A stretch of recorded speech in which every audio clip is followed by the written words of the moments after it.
ப்ரீவியஸாக நாம் இந்த சிலபஸ் பிஜிடிஆர்பியில் இன்ட்ரோடக்ஷனும் conversion from one number system to another முடிச்சிருக்கோம் யூனிட் 1ல்.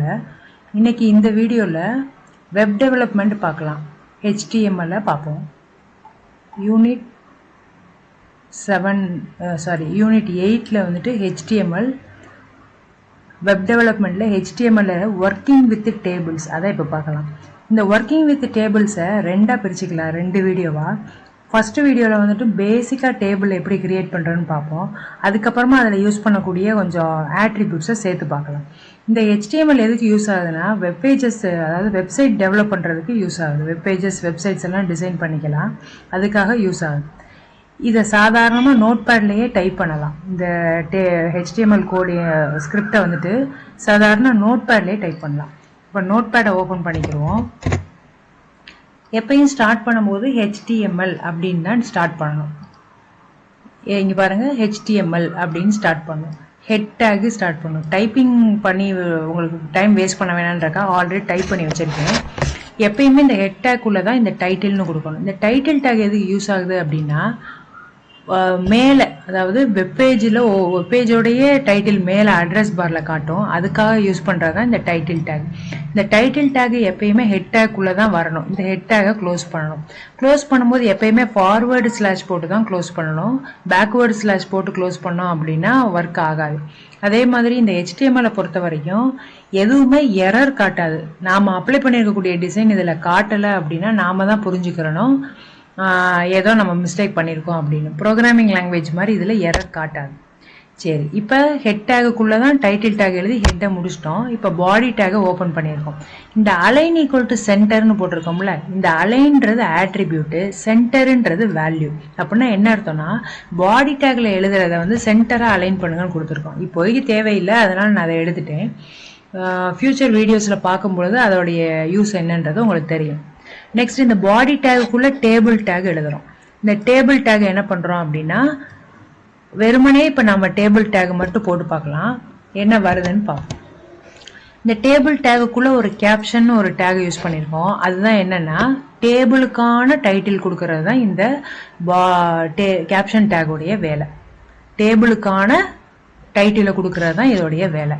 இப்போ எனக்கு என்ன பண்ணணும் அப்படின்னா, இந்த டேபிள் எனக்கு கிடைக்கணும். இப்போ இதில் இந்த நேம், ஸ்டாண்டர்டு, டோட்டல் மார்க்ஸ்ன்னு இருக்குல்ல, இது வந்துட்டு டேபிளோடைய ஹெட்டிங். இந்த ஒன்றையும் நம்ம என்ன சொல்லணும்னா டேபிளோடைய ரோன்னு சொல்லணும். இதில் ஃபர்ஸ்ட் ஒன் மட்டும்தான் ஹெட்டிங். இது எல்லாம் என்னது, டேபிளோடைய டெஃபனிஷன். இதை எப்படி உருவாக்குறதுன்னு பார்க்கலாம். ஃபர்ஸ்ட் இது வந்து ஒரு ரோ. அப்போ என்ன பண்ணிடணும், TR அப்படின்னு ஸ்டார்ட் பண்ணணும். நான் ஒவ்வொன்றையும் ஹெட்டிங்னு சொன்னேன், அதனால THன்னு ஸ்டார்ட் பண்ணியிருக்கேன். TH நேமு, அந்த THஐ க்ளோஸ் பண்ணுறேன். அடுத்து என்ன இருக்குது, ஸ்டாண்டர்டுன்னு இருக்கா, அப்போ அதையும் THக்குள்ளே எழுதணும். ஸ்டாண்டர்டு, THஐ க்ளோஸ் பண்ணணும். அடுத்த THல டோட்டல் மார்க்ஸு, அந்த THஐ க்ளோஸ் பண்ணணும். அவ்வளோதான். இப்போ ஒரு ரோவை முடிச்சிட்டோம், அதனால அந்த ரோவை க்ளோஸ் பண்ணுறோம். அடுத்த ரோ என்ன பண்ணுறோம், இந்த 2வது ரோ இதை எடுக்கிறோம். TRன்னு ஓப்பன் பண்ணுறோம். எழுதும் பொழுது THக்குள்ளே எழுதக்கூடாது, ஏன்னா நம்ம ஹெட்டிங் எழுதி முடிச்சிட்டோம். அடுத்து எழுத போகிறது TD, டேபிள் டெஃபனிஷன். அப்போ அதை TD டேகுக்குள்ளே எழுதணும். TD இது ரோ, இப்படி தான் எழுதணும், 1 by 1 எழுதக்கூடாது. அப்போ TD ஃபர்ஸ்ட்ல வந்து அப்படின்னு போட்டு TDயை க்ளோஸ் பண்ணுறோம். அடுத்த TDயில் வந்துட்டு 8ன்னு போட்டு TDயை க்ளோஸ் பண்ணணும். அடுத்த TDயில் மார்க்கை போட்டு அந்த TDயை க்ளோஸ் பண்ணுறோம். இது இருக்குன்னா, இப்போ அந்த ஒரு ரோவை முடிச்சிட்டோம், அதனால அந்த TRஐ க்ளோஸ் பண்ணுறோம். அதே மாதிரி அடுத்த ரோ என்ன இருக்குன்னு பாருங்க, ஆதி 10th 498 வரணும். இப்போ அதை வந்து இங்கே டைப் பண்ணியிருக்கோம். ஆதி 10th 498 மார்க்ஸ் எதனால வச்சுக்கலாம், எக்ஸாம்பிள் தானே, இதை எழுதுறோம். இப்போ ரிவர்ஸில் க்ளோஸ் பண்ணுங்க. எல்லா டேகுமே க்ளோஸ் பண்ணியிருக்கோம். இங்கே எது க்ளோஸ் பண்ணாமல் இருக்கு, கேப்ஷனை இங்கே க்ளோஸ் பண்ணிட்டோம். டேபிள் டேகை க்ளோஸ் பண்ணலை, ஸோ டேபிளை க்ளோஸ் பண்ணுறோம். அடுத்து பாடி டேகை க்ளோஸ் பண்ணுறோம். ஹெட்டு க்ளோஸ் பண்ணியிருக்கு, டைட்டில் க்ளோஸ் பண்ணியிருக்கு. HTML மட்டும் கடைசியாக க்ளோஸ் பண்ணிடுறோம். இதை சேவ் பண்ணும்போது என்ன பண்ணுங்க, நான் வந்து இதை டெஸ்க்டாப்பில் சேவ் பண்ணிக்கிறேன். இதை எப்படி சேவ் பண்ணணும் அப்படின்னா, .html இல்லாட்டி .htm அப்படின்ற எக்ஸ்டென்ஷனில் சேவ் பண்ணும். ஒரு இப்போ நான் வந்து ஃபைலுக்கு பேர் டேபிள் அப்படின்னு கொடுக்குறேன். .htmlனு சேவ் பண்ணலாம், இல்லாட்டி .htmனு சேவ் பண்ணலாம். ரெண்டில் ஏதாவது ஒன்றில் சேவ் பண்ணிக்கோங்க. சேவஸ் டைப்பில் ஆல் ஃபைல்ஸ்னு மாற்றிக்கிட்டு சேவ்னு கொடுத்துருங்க. கொடுத்துட்டு இப்போ இதை மினிமைஸ் பண்ணுங்க. இப்போ வந்து டெஸ்க்டாப்க்கு போயிட்டு நான் சேவ் பண்ண இந்த டேபிள் இருக்கா, இதை டபுள் கிளிக் பண்ணுங்க, ப்ரௌசர்ல ஓப்பன் ஆகும். இப்போ இதுல பாருங்க,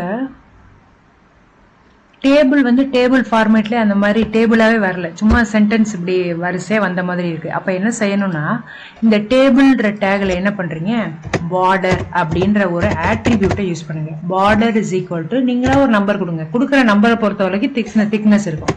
இப்போ எனக்கு இந்த டேபிள் சென்டரா வேணும்னு நினைக்கிறேன்னு வைங்களேன், அலைன் ஈக்குவல் டு சென்டர் அப்படின்னு கொடுக்குறேன்.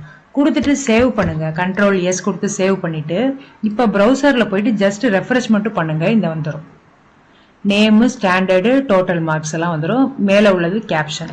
இந்த கேப்ஷன்ல கொடுத்தது தான் இந்த மார்க் டீடைல். இந்த ஒர்க்கிங் வித் டேபிள்ஸ் டைட்டில் கொடுத்தோம் பார்த்தீங்களா, அந்த டைட்டில் வந்து மேலே காட்டுது. அவ்வளோதான் இந்த டேபிள். இதே இதில் இந்த டேபிள்லேயே வந்துட்டு நிறைய ஆட்ரிபியூட்ஸ் எல்லாம் யூஸ் பண்ணலாம். அதெல்லாம் நெக்ஸ்ட் வீடியோவில் பார்ப்போம். இப்போ இதுக்கு எனக்கு பேக்ரவுண்டு நான் செட் பண்ணணும்னு நினைக்கிறேன் அப்படின்னா என்ன பண்ணலாம்னா, பேக்ரவுண்டுக்கு இந்த பாடியில் போயிட்டு என்ன பண்ணுங்க, பிஜி கலர் அப்படின்னு கொடுங்க. பிஜி கலர் ஈக்குவல், இப்போ எனக்கு பிங்க் கலர்ல வேணும்னா பிங்க்னு கொடுத்துட்டு சேவ் பண்ணிட்டு ப்ரௌசர்ல போய் ரெஃப்ரெஷ் மட்டும் பண்ணுங்க, பேக்ரவுண்டு எனக்கு பிங்க் கலர்ல வந்துடும். இப்போ இந்த பார்டர் திக்னஸை நீங்க கொஞ்சம் அதிகப்படுத்தணும் அப்படின்னு நினைச்சீங்கன்னா, இந்த பார்டர் ஈக்குவல் டு வேல்யூ இருக்குல்ல, அந்த வேல்யூவை அதிகப்படுத்துங்க. சேவ் பண்ணிட்டு இங்க ரெஃப்ரெஷ் பண்ணுங்க, ஓப்பன் ஆயிடும். அவ்வளவுதான். இதுதான் பேசிக் டேபிள் HTML யூஸ் பண்ணக்கூடியது. நெக்ஸ்ட் வீடியோவில் டேபிள் பார்ட் 2ல சில ஆட்ரிபியூட்ஸ்லாம் பார்க்கலாம். தேங்க்ஸ் ஃபார் வாட்சிங்.